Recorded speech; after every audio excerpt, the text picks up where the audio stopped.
আজকে মহা আনন্দের দিন। আজকে নতুন বাংলাদেশের জন্মদিন। সারা দিন ব্যাপী আমরা এই জন্মদিন উৎসব পালন করব।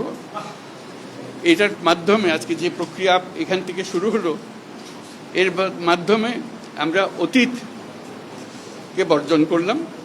যেসব দুঃস্বপ্নময় অতীত ছিল সেই অংশ আমরা সম্পূর্ণরূপে বর্জন করলাম। আজকে থেকে আমরা প্রতিটি পদে নতুন বাংলাদেশ সৃষ্টি করার সুযোগ পেলাম। আজকে জন্মদিন পালন করি, আমরা সারাদিন ব্যাপী উৎসব করি, সবাই মিলে, জাতির সবাই মিলে উৎসব করি। এবং এটা আরো নিশ্চিত হবে গণভোটটা দিয়ে। প্রার্থীর জন্য আমরা ভোট দিলাম, সেটা খুব গুরুত্বপূর্ণ, কিন্তু গণভোটটা খুবই গুরুত্বপূর্ণ। তো সবাইকে আহ্বান জানাচ্ছি গণভোটে অংশ নেবার জন্য, যাতে করে আমরা নতুন বাংলাদেশ গড়ে তুলতে পারি। খুব ভালো লাগবে।